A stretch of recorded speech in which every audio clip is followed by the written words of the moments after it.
topic here, depression causes. So what you want to do is get ready to generate your list for the depression.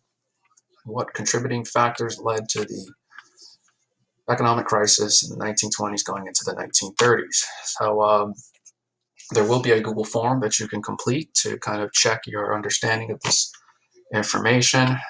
The answers will be provided there. And I'm going to first start off with this particular slide here. Understand that there's not one specific cause for the depression. You might think of the stock market crash as the cause for the depression, but there are a lot of long-term causes for the depression. Looking at this particular slide, I've just given you a couple of statistics. 80% of Americans don't have money in savings. That tells me they're going to depend on jobs. You know, there's a lot of poor people in comparison to rich, and 70% are not earning what they need to survive. Keep in mind, during the 20s, you have a lot of access to credit, and credit is creating possibly a false sense of security.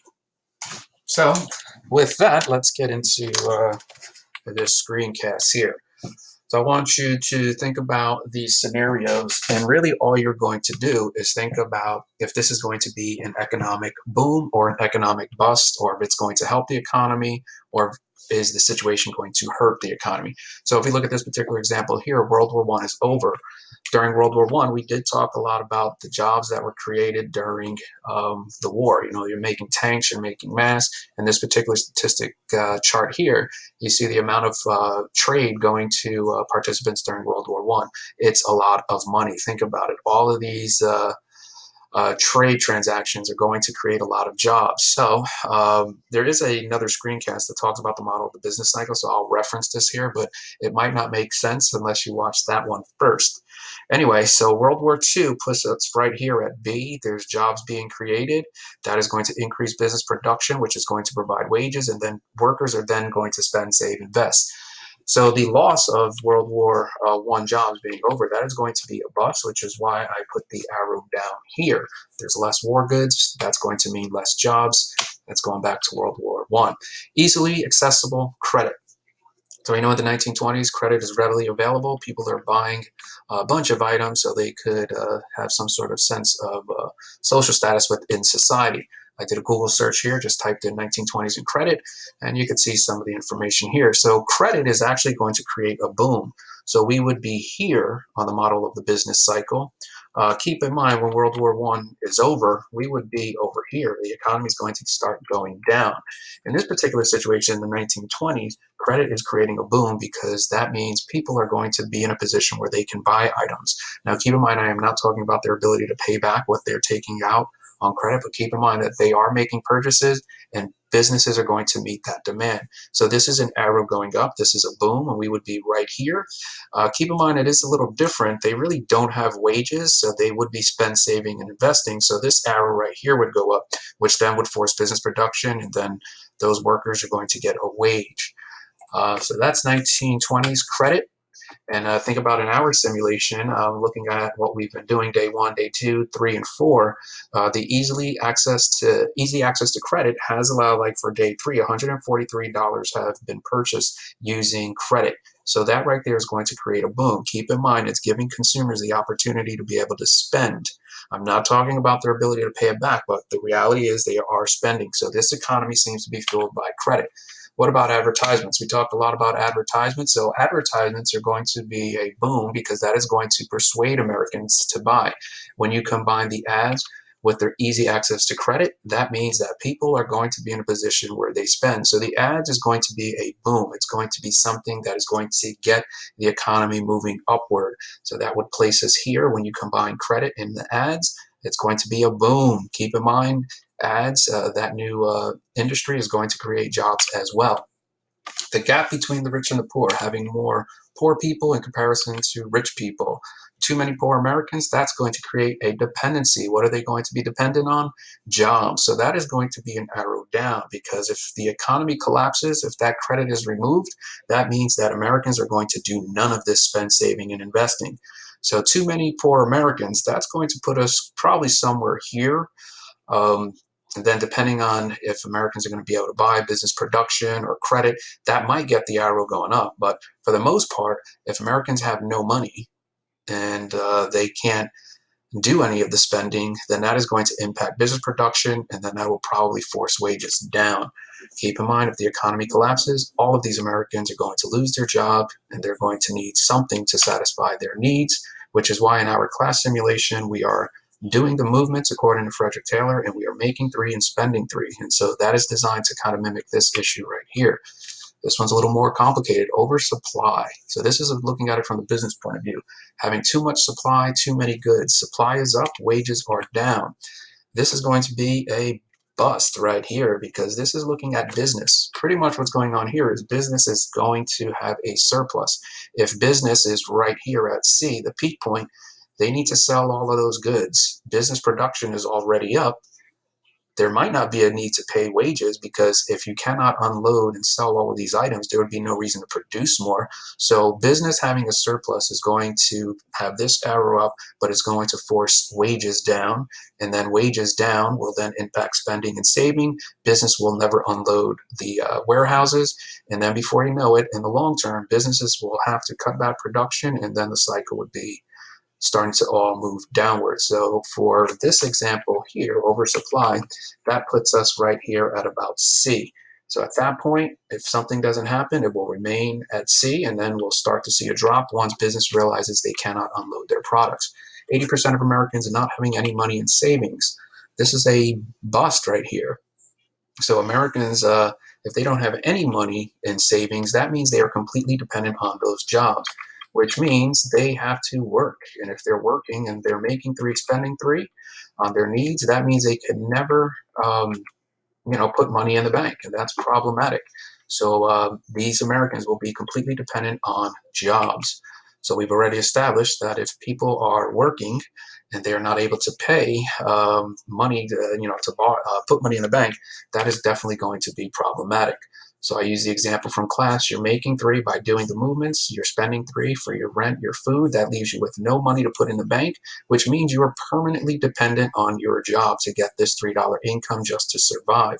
So having too many poor Americans, 80% without any savings, that will probably put us somewhere here. Keep in mind that you are not going to be able to save, you are never going to be able to invest, and you probably won't be able to spend because everything is dependent on your wages, and the wages are dependent on business production. So notice here that there's really not one cause for the depression. I'm trying to just give you an example of all. What about this one? Less jobs due to business cutting back. So in this scenario, we go back to the issue of business having a surplus. So now this is long term. This is when businesses realizing they can't unload that surplus. So here we have 1, 2, 3, 4, 5, 6, 7, 8, 9 people working. Let's say if business can't sell that surplus, then that says, well, let's say, these individuals right here get fired. 1, 2, 3, 4. That is a way for some people to stay employed. And it's a way, hopefully, for business to save money, but I don't necessarily know in the long term where that's going to impact the business cycle. If they can never unload their surplus, they are going to be in an issue where they're going to have to keep cutting back, cutting back. So the more they start cutting back, now we start moving down D, that is going to force wages down, which is going to impact spend, saving, investing. So if nobody is doing this because they don't have wages, the end result will be business is going to start to decrease, which means maybe, next month, the remaining people get fired. So there's like there's a lot of things here depending on other variables here. So in this scenario, let's take this one right here. You're making three, you're spending three, you got no money in the bank. Business is starting to cut back production. So fearful Americans are going to start saving money, like in their drawer. So now think about a situation where maybe you had $5, in your pocket, and now you're thinking about, wait a minute, they started to cut back on production. People are losing their jobs. I'm going to hold on to my money. This is going to be a bust. So now this is right here, starting at this section. Spend, saving, and investing is going down, which will impact business production. Business is never going to start producing, which is going to impact wages, force that one down as well. So this is like starting here, which forces this one down, then forces this one down. And I use the example here. If you have $1 million in the economy and 500,000 is being saved as Americans are fearing economic collapse, like they're putting their money in the drawer. $5 in the drawer. Now you have to think about how many Americans are doing that as they're starting to panic. And that's precisely what's going on here, that this $500,000, if Americans start to spend, that might put business in a position where they start to need to produce, which then they start hiring, and then wages will go up, and then the cycle kind of, continues. So again, this goes back to that issue with the surplus. If business cannot unload what they have, Americans putting money in their drawer, saving it, they're never going to be able to sell the items that are here. This one requires your understanding of World War One. So we know in World War One that Americans were selling a lot of goods to the European nations. Well, 1920s going into the 1930s, you're starting to see some of the European nations provide on their own. So that means they no longer need to purchase items from the United States. And this is going to be a issue where American producers are going to pretty much lose a customer. So you lose a customer, and which means business production will go down a little, impacting wages, and then some Americans are not going to be able to do this one here. Keep in mind, we know that Germany was asked to pay reparations, and Germany, in the 20s is really struggling economically. This chart right here, if they don't pick up on this, going into the late 20s, you start to see some European nations really start to struggle up until the point in 1933 where the Nazis come up with a New Deal program that involves militarization. But if we go back to World War One, let's see, we know during World War One, the United States lent money to the Allied powers. Germany needs to pay back reparations to the British and the French, which is what this represents. Germany is paying reparations. The Allies are receiving money from Germany, and then they're taking the reparation money and they're paying back the loans that they borrowed during the war. This seems like a perfect cycle. However, eventually, when the United States starts to experience its economic crisis, the U.S. cuts off lending money to Germany, which then means Germany can't pay the reparations, which means American loans that were taken during World War One, the Allies cannot pay for those items. So again, there's a cycle here. By the time you get into the 20s, into that 30s transition, some of those European powers are experiencing an economic crisis.